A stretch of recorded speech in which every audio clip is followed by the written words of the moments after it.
Meenakshi Academy of Higher Education and Research. Admission open. Apply online. நாமக்கல்ல Tiruchengode main road எர்ணாபுரத்துல இருக்கிற Spiro prime public ஸ்கூல்ல +2 board எக்ஸாம்ஸோட சேர்த்து NEET and JEE கோச்சிங்கும் கொடுத்துட்டு இருக்காங்க.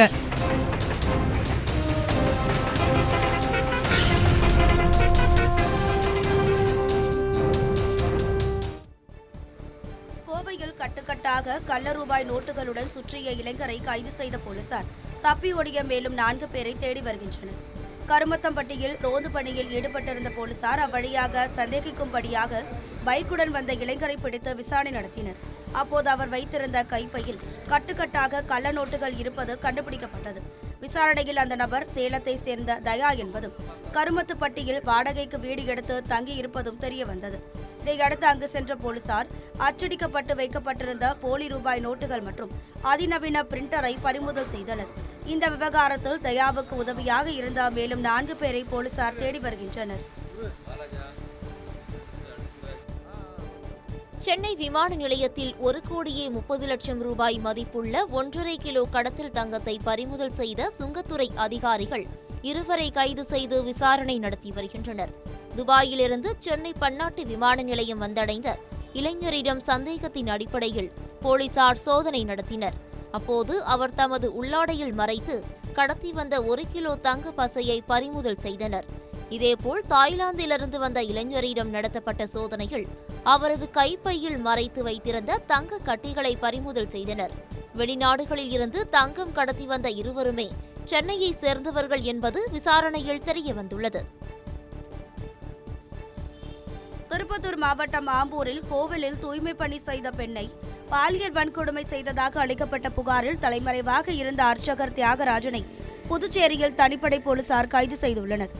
ஆம்பூரில் உள்ள புகழ்பெற்ற நாகநாத சுவாமி கோவிலில் அர்ச்சகராக பணியாற்றும் தியாகராஜன் உடவார பணிக்கு வந்த இளம்பெண்ணை தமது வீட்டிற்கு அனுப்பி பின்னர் அங்கு சென்று பாலியல் வன்கொடுமை செய்ததாக கூறப்படுகிறது. இதுகுறித்து பாதிக்கப்பட்ட பெண் ஆம்பூர் அனைத்து மகளிர் காவல் நிலையத்தில் புகார் அளித்தார். அதன் பேரில் வழக்கு பதிவு செய்து அர்ச்சகரை தேடிய தனிப்படை போலீசார் புதுச்சேரியில் வைத்து தியாகராஜனை கைது செய்தனர். சென்னை மாதவரத்தில் வீட்டின் பால்கனி இடிந்து விழுந்ததில் புலம்பெயர் தொழிலாளர்கள் காயமடைந்தனர். மாதவரம் மூலக்கடை பகுதியில் செயல்பட்டு வரும் தொழிற்சாலையில் ஏராளமான புலம்பெயர் தொழிலாளர்கள் பணிபுரிந்து வருகின்றனர். இவர்களில் 30 பேர் ஆலையின் அருகில் உள்ள பழைய கட்டிடத்தில் தங்கியுள்ளனர். இந்நிலையில் இன்று காலை தொழிலாளர்கள் பால்கனியில் அமர்ந்திருந்தபோது திடீரென பால்கனி இடிந்து வீட்டின் சுற்றுச்சுவர் மீது விழுந்தது. இதில் தொழிலாளர்கள் 9 பேர் காயமடைந்தனர். பெரும்பாலானவர்கள் சிகிச்சை முடிந்து வீடு திரும்பிய நிலையில் ஒருவர் மட்டும் மருத்துவமனையில் அனுமதிக்கப்பட்டுள்ளார். விபத்து குறித்து மாதவரம் M1 காவல் நிலைய போலீசார் வழக்கு பதிவு செய்து விசாரணை நடத்தி வருகின்றனர். சேலம் மாவட்டம் ஆத்தூர் அருகே சாலையோர புளிய மரத்தில் ஆமனி கார் மோதிய விபத்தில் கணவன் கண்முன்னே மனைவி உயிரிழந்த சம்பவம் சோகத்தை ஏற்படுத்தியுள்ளது.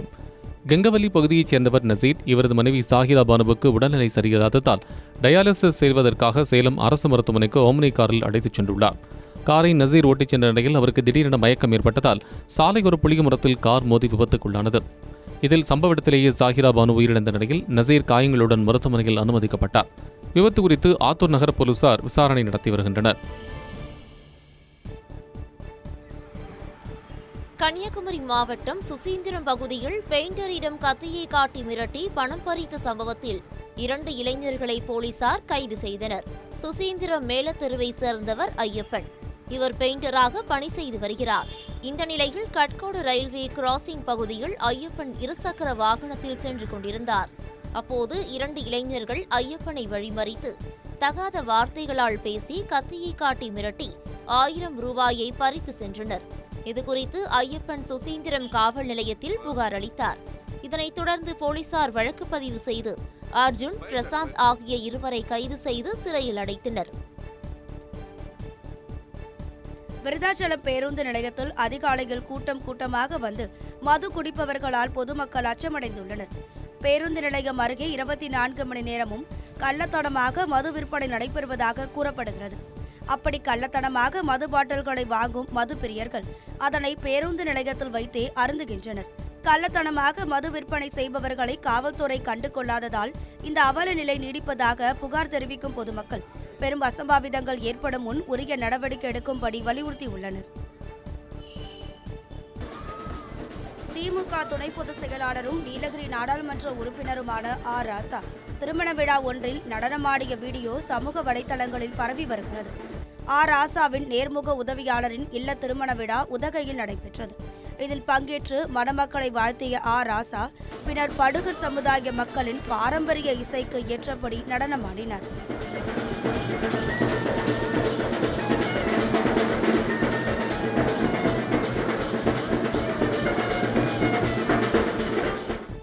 கொடைக்கானலில் சுற்றுலா பயணிகளின் உடைமைகளை பறித்து செல்வதுடன் மக்களை தாக்கும் ஆக்ரோஷமான குரங்குகளை கண்டறிந்து வனத்துறை பிடிக்க வேண்டும் என அப்பகுதி மக்கள் கோரிக்கை விடுத்துள்ளனர். கொடைக்கானலில் மிகவும் பிரபலமான குணா குகை பகுதிக்கு நாள்தோறும் ஆயிரக்கணக்கான சுற்றுலா பயணிகள் வந்து செல்கின்றனர். இந்நிலையில் அங்குள்ள குரங்குகள் சுற்றுலா பயணிகளின் கைப்பை, செல்போன் உள்ளிட்ட பொருட்களை உணவுப் பொருட்கள் என நினைத்து பறித்து செல்வது வாடிக்கையாக உள்ளது. இதனால் பெரும் பொருளாதார இழப்பை சந்திக்கும் சுற்றுலா பயணிகள் ஆக்ரோஷமான குரங்குகளை வனத்துறையினர் கண்டறிந்து அவற்றை பிடித்து அடர் வனப்பகுதியில் விடும்படி கோரிக்கை விடுத்துள்ளனர்.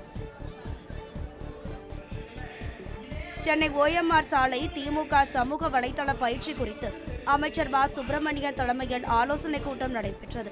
சோழிங்கநல்லூரில் தனியார் திருமண மண்டபத்தில் நடைபெற்ற கூட்டத்தில் ஒவ்வொரு நபரும் தனித்தனியாக யூடியூப், இன்ஸ்டாகிராம், ஃபேஸ்புக் போன்ற சமூக வலைதளங்களை உருவாக்க வேண்டும் என அறிவுறுத்தப்பட்டது. சமூக வலைதளங்களில் திமுகவுக்கு எதிரான பதிவுக்கு பதில் கொடுக்கும் வகையில் பதிவிட வேண்டும் என கூறப்பட்டது. இந்த கூட்டத்தில் தென்சென்னை நாடாளுமன்ற உறுப்பினர் தமிழச்சி தங்கபாண்டியன், சோழிங்கநல்லூர் MLA அரவிந்த் ரமேஷ் மற்றும் மாமன்ற உறுப்பினர்கள், மாவட்ட நிர்வாகிகள், இளைஞர் அணியினர்கள் என 500க்கும் மேற்பட்டவர்கள் பங்கேற்றனர். சென்னை திருவொற்றியூரில் வீட்டு வாசலில் நிறுத்தப்பட்டிருந்த பைக்கை மர்ம நபர்கள் லாக்கரை உடைத்து திருடி செல்லும் CCTV காட்சிகள் வெளியாகி உள்ளன. திருவொற்றியூர் TSR நகர் ஒத்தவாடை பகுதியைச் சேர்ந்த ராஜேஷ் நேற்று இரவு தனது வீட்டின் முன்பு பல்சர் வாகனத்தை நிறுத்தியுள்ளார். அதிகாலையில் எழுந்து பார்த்தபோது பைக் காணாமல் போனதைக் கண்டு அதிர்ச்சியடைந்த ராஜேஷ் காவல் நிலையத்தில் புகார் அளித்தார். CCTV காட்சிகளை ஆய்வு செய்தபோது லாக்கரை உடைத்து மர்ம நபர்கள் பைக்கை திருடி செல்லும் காட்சிகள் பதிவாகியுள்ளது. அந்த பகுதியில் உள்ள மற்ற CCTVகளையும் ஆய்வு செய்து போலீசார் திருடர்களை தேடி வருகின்றனர். வைகாசி விசாகத்தை முன்னிட்டு சிறுவாபுரி முருகன் கோயிலில் ஆளுநர் RN ரவி சுவாமி தரிசனம் செய்தார். திருவள்ளூர் மாவட்டம் பொன்னேரி அடுத்த சிறுவாபுரியில் அமைந்துள்ள பிரசித்தி பெற்ற பாலசுப்பிரமணிய சுவாமி கோவிலில் 6 வாரங்கள் தொடர்ச்சியாக நெய் தீபம் ஏற்றி வழிபாடு செய்தால் வேண்டுதல் நிறைவேறும் என்பது பக்தர்களின் நம்பிக்கையாக உள்ளது. இந்த நிலையில் முருகன் அவதரித்த நாளான வைகாசி விசாகத்தை முன்னிட்டு இக்கோயிலில் சிறப்பு பூஜைகள் செய்யப்பட்டது. இதில் ஆளுநர் RN ரவி பங்கேற்று சுவாமி தரிசனம் செய்தார். திருவள்ளூர் மாவட்ட ஆட்சியர் பிரதாப் பூங்கொத்து கொடுத்து ஆளுநரை வரவேற்றதைத் தொடர்ந்து ஆலய நிர்வாகம் சார்பில் ஆளுநருக்கு மேளதாளம் முழங்க பூரண கும்ப மரியாதை அளிக்கப்பட்டது.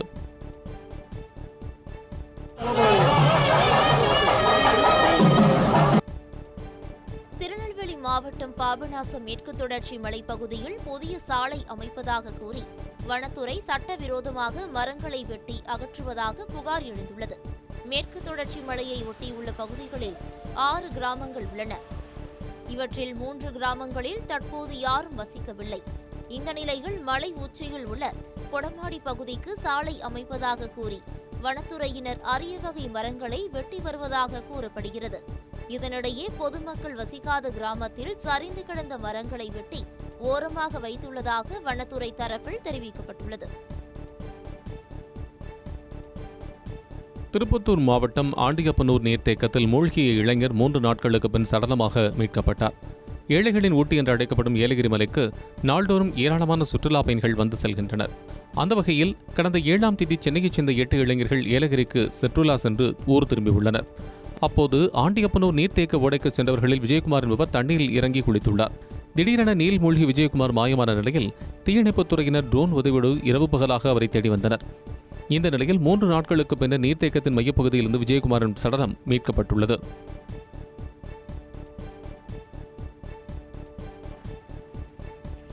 சிவகங்கை மாவட்டம் காரைக்குடி அருகே ஆதீனம் விலகி ஐயனார் கோவில் புறவியெடுப்பு விழாவை ஒட்டி மாட்டு வண்டி எல்கை பந்தயம் உற்சாகத்துடன் நடைபெற்றது.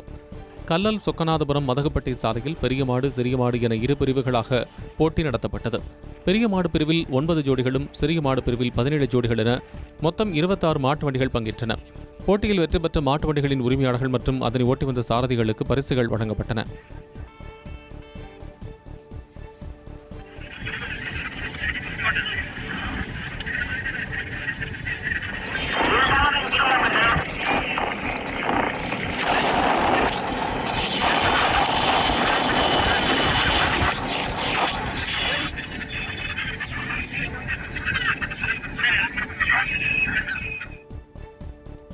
திருத்தணி முருகன் கோயிலில் வைகாசி விசாகத்தை முன்னிட்டு ஏராளமான பக்தர்கள் நீண்ட வரிசையில் காத்திருந்து சுவாமி தரிசனம் செய்தனர். காலை 8 மணிக்கு சண்முகருக்கு விபூதி, பால், பன்னீர், தயிர், கதம்பம், இளநீர் மற்றும் பழ வகைகள் மூலம் கலச அபிஷேகம் நடைபெற்றது. தொடர்ந்து சுவாமிக்கு தங்க கவசம், பட்டு வஸ்திரங்கள் சார்த்தப்பட்டு மலர் அலங்காரத்தில் மகா தீபாராதனை நடைபெற்றது. இதில் ஏராளமான பக்தர்கள் பங்கேற்று சுவாமி தரிசனம் செய்தனர்.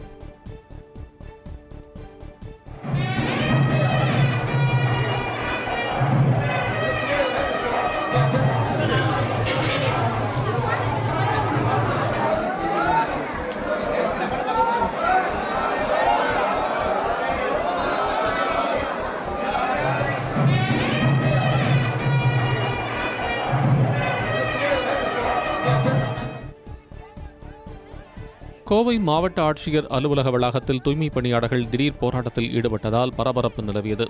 தூய்மை பணியாளர்களுக்கு அரசாணை 62 படி தினசரி 687 ரூபாய் சம்பளம் தர வேண்டும் என்று 2023ஆம் ஆண்டு நடைபெற்ற பேச்சுவார்த்தையின் போது முடிவு செய்யப்பட்டது. ஆனால் மாவட்ட நிர்வாகம் மற்றும் மாநகராட்சி நிர்வாகம் நிர்ணயித்த சம்பளத்தை கொடுக்க மறுப்பதாக தூய்மை பணியாளர்கள் தொடர் போராட்டங்களை முன்னெடுத்து வருகின்றனர். இந்த நிலையில் மறுநாளான இன்று மாவட்ட ஆட்சியர் அலுவலக வளாகத்தில் தூய்மை பணியாளர்கள் தங்களின் கோரிக்கைகளை வலியுறுத்தி போராட்டத்தில் ஈடுபட்டனர்.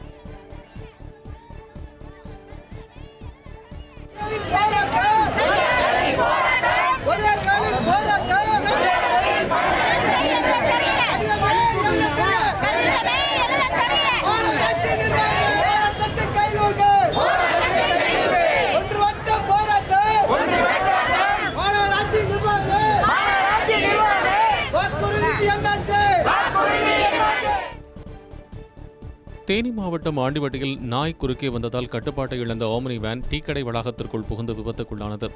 பெரியகுளம் பகுதியைச் சேர்ந்த கண்ணன் நெல்லையில் நடைபெற்ற உறவினர் வீட்டு நிகழ்ச்சிக்கு குடும்பத்துடன் சென்றுவிட்டு மீண்டும் ஊர் திரும்பியுள்ளார். ஆண்டிவட்டி நகர் பகுதிக்குள் கார் வந்தபோது குறுக்கே நாய் வந்ததால் அதன் மீது மோதாமல் இருக்க காரை இடதுபுறமாக திருப்பிய போது எதிர்பாராத விதமாக கார் அருகில் இருந்த போக்குவரத்து சிக்னல் கம்பி மற்றும் தனியார் வணிக வளாக கட்டிடத்தின் பாதுகாப்பு கம்பியை உடைத்து டீக்கடை வளாகத்திற்குள் புகுந்தது. நல்வாய்ப்பாக டீக்கடை மூடப்பட்டிருந்ததால் உயிர் சேதம் தவிர்க்கப்பட்டது. காரை ஓட்டி வந்த கண்ணன் மட்டும் காயத்துடன் மருத்துவமனையில் அனுமதிக்கப்பட்டுள்ளார். தேனி மாவட்டம் கூடலூரில் ஈஸ்வரன் கோவிலில் ராஜநாகம் சிவலிங்கத்தை தரிசனம் செய்த காட்சிகள் சமூக வலைதளங்களில் பரவி வருகிறது. தாமரைக்குளம் பகுதியில் அமைந்துள்ள நூற்றாண்டு பழமையான ஈஸ்வரன் கோவில் கடந்த பல ஆண்டுகளாக பராமரிப்பின்றி கிடந்தது. இந்த நிலையில் அப்பகுதி மக்களின் முயற்சியால் கடந்த ஆண்டு கோவில் புனரமைக்கப்பட்டு நாள்தோறும் சிறப்பு பூஜைகள் நடைபெற்று வருகிறது. இந்த நிலையில் ராஜநாகம் ஒன்று அவ்வப்போது கோவிலுக்கு வந்து செல்வதாக பக்தர்கள் கூறி வந்தனர். இந்த நிலையில் 2 தினங்களுக்கு முன்பு பக்தர்கள் சுவாமி தரிசனம் செய்தபோது ராஜநாகம் கோவிலுக்கு வந்துள்ளது. இந்த காட்சிகள் தற்பொழுது சமூக வலைதளங்களில் வேகமாக பரவி வருகிறது. ராணிப்பேட்டை மாவட்டம் ரத்தினகிரி மலையில் அமைந்துள்ள முருகன் கோவிலில் வைகாசி விசாகத்தை ஒட்டி தேர் திருவிழா வெகு விமர்சையாக நடைபெற்றது. கோவில் கட்டப்பட்டு 50 ஆண்டுகள் கடந்த நிலையில் 3வது ஆண்டாக வைகாசி விசாகம் கொண்டாடப்பட்டது. இதையொட்டி கோவில் நிர்வாகம் சார்பில் 2 கோடி ரூபாய் செலவில் சுவாமிக்கு பல்வேறு வகையான புதிய வாகனங்கள் செய்யப்பட்டன. அதில் முருகப்பெருமான் வள்ளி தெய்வானையுடன் எழுந்தருள தேரோட்டம் தொடங்கியது. இந்த விழாவில் நூற்றுக்கணக்கான பக்தர்கள் அரோகரா பக்தி முழக்கத்துடன் தேரை வடம் பிடித்து இழுத்தனர்.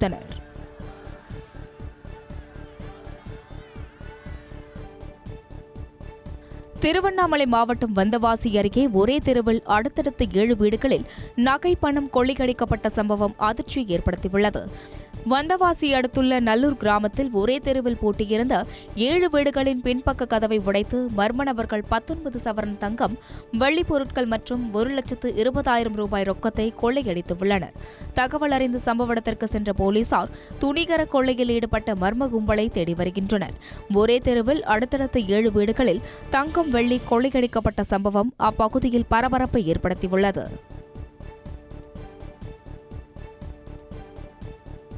திண்டுக்கல் மாவட்டம் நத்தம் அருகே அரசு உயர்நிலைப் பள்ளியில் சிலிண்டர் வெடித்த விபத்தில் 2 காயமடைந்தனர். லிங்கவாடியில் செயல்படும் இந்த பள்ளியில் 380 மாணவ மாணவிகள் பயின்று வருகின்றனர். இந்நிலையில் இன்று மதியம் மாணவர்களுக்கு உணவு தயாரித்த போது சிலிண்டர் திடீரென வெடித்ததில் சமையலர்கள் ஜோதியம்மாள் மற்றும் சரசு ஆகிய இருவரும் காயமடைந்தனர். சிலிண்டர் வெடித்த விபத்தில் சமையலுக்காக வைக்கப்பட்டிருந்த பொருட்கள் அனைத்தும் முற்றிலும் சேதமடைந்தது. சம்பவ இடத்தில் நத்தம் வட்டாட்சியர் மற்றும் வட்டார வளர்ச்சி அலுவலர் ஆகியோர் நேரில் வந்து ஆய்வு செய்தனர். மேலும் இது தொடர்பாக நத்தம் போலீசார் விசாரணை செய்து வருகின்றனர். காஞ்சிபுரத்தில் அரசு நேரடி நெல் கொள்முதல் நிலையங்களில் கொள்முதல் செய்யப்பட்ட நெல்லுக்கு உரிய பணத்தை வழங்க கோரி விவசாயிகள் சாலை மறியலில் ஈடுபட்டனர். கொள்முதல் செய்யப்பட்ட நெல்லுக்கு 3 மாதங்கள் கடந்தும் பணம் வழங்கவில்லை என்பது விவசாயிகளின் புகாராகும். நெல்லுக்கு உரிய பணம் கிடைத்தால் கூலி ஆட்களுக்கு சம்பளம் கொடுத்து அடுத்து போக சாகுபடியை தொடங்க முடியும் என்று கூறும் விவசாயிகள் தங்களுக்கான பணத்தை விடுவிக்க மாவட்ட நிர்வாகம் உடனடியாக நடவடிக்கை எடுக்க வேண்டும் என்று வலியுறுத்தியுள்ளார்.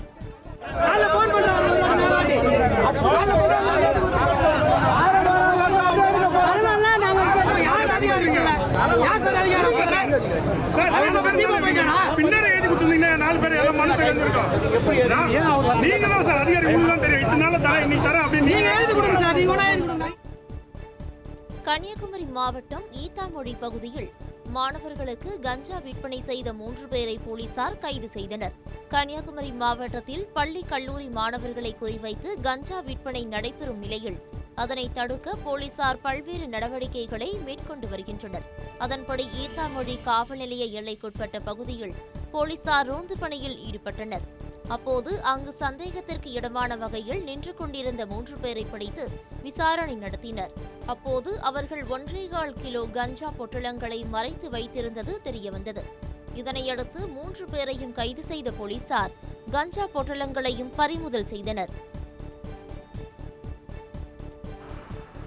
கோவை மாவட்டம் ஆனைமலை அருகே பேருந்தை யானை கூட்டம் விரட்டியதால் பயணிகள் அலறிய வீடியோ சமூக வலைதளங்களில் வைரலாகி வருகிறது. ஆனைமலை புலிகள் காப்பகமான மேற்கு தொடர்ச்சி மலை அடிவாரத்தில் 100க்கும் மேற்பட்ட மலைவாழ் மக்கள் வாழ்ந்து வருகின்றனர். இப்பகுதியில் உள்ள குழந்தைகள் படிப்புக்காக பொது போக்குவரத்து மூலம் ஆழியார், கோட்டூர், பொள்ளாச்சி ஆகிய ஊர்களுக்கு சென்று வருகின்றனர். இந்த நிலையில் கவையருவியிலிருந்து நவமலை செல்லும் சாலையில் யானை கூட்டம் ஒன்று பேருந்தை விரட்டியது. இதனால் பேருந்தில் இருந்த பயணிகள் அச்சத்தில் உறைந்தனர். இந்த வீடியோ வைரலானதை அடுத்து பொதுமக்கள் இருசக்கர வாகனத்தில் செல்ல வேண்டாம் என்றும் 4 சக்கர வாகனம் பொது போக்குவரத்தை மட்டுமே பயன்படுத்த வேண்டும் எனவும் வனத்துறையினர் எச்சரிக்கை விடுத்துள்ளனர். வேலூர் மாவட்டம் காட்பாடியில் கல்லூரி மாணவனை மிரட்டி 74,000 ரூபாய் பணம், வாட்ச் உள்ளிட்ட பொருட்களை திருடி சென்ற 5 பேர் கொண்ட கும்பலை போலீசார் கைது செய்தனர். ஆந்திராவை சேர்ந்த இளைஞர் காட்பாடி வைபவ் நகரில் உள்ள தனியார் விடுதியில் தங்கி கல்லூரியில் படித்து வருகிறார். இந்த நிலையில் கடந்த 6ஆம் தேதி இரவு நேரம் இளைஞரின் அறைக்குள் அத்துமீறி நுழைந்த 5 பேர் கொண்ட கும்பல் அவரை மிரட்டி 74,000 ரூபாய் பணம், வாட்ச், இயர்பட்ஸ் உள்ளிட்ட பொருட்களை எடுத்துக்கொண்டு தப்பிச் சென்றது. இதுகுறித்து விசாரணை நடத்திய போலீசார் பாஜக பிரமுகரின் மகன் உட்பட 5 பேரை கைது செய்தனர். மேலும் அவர்கள் திருடி சென்ற பொருட்களையும் மீட்டனர். நீலகிரி மாவட்டம் பந்தலூர் பிதற்காடு அருகே காட்டு யானை தாக்கியதில் 60 வயது முதியவர் பரிதாபமாக உயிரிழந்தார். சந்தகுணு பகுதியைச் சேர்ந்த ஜோஸ் ஆண்டனி இரவு நேரம் தனது வீட்டிலிருந்து தேயிலை தோட்டம் வழியாக கடைவீதிக்கு சென்றதாக தெரிகிறது. அப்போது வனப்பகுதியிலிருந்து வெளியேறி தேயிலை தோட்டத்தில் உலா வந்த ஒற்றை காட்டு யானை ஜோஸ் ஆண்டனியை தாக்கியது. இதனை பார்த்த அப்பகுதி மக்கள் காட்டு யானையை விரட்டி ஜோஸ் ஆண்டனியை மீட்டனர். ஆனாலும் ஜோஸ் ஆண்டனி சம்பவ இடத்திலேயே உயிரிழந்தார். இச்சம்பவத்தை அடுத்து காட்டு யானையை வனப்பகுதிக்கு விரட்ட அப்பகுதி மக்கள் கோரிக்கை விடுத்துள்ளனர். Meenakshi Academy of Higher Education and Research. Admission open. Apply online. நாமக்கல்ல திருச்செங்கோடு மெயின் ரோட் எர்ணாபுரத்துல இருக்கிற ஸ்பைரோ பிரைம் பப்ளிக் ஸ்கூல்ல +2 போர்டு எக்ஸாம்ஸோட சேர்த்து நீட் அண்ட் JEE கோச்சிங்கும் கொடுத்துட்டு இருக்காங்க.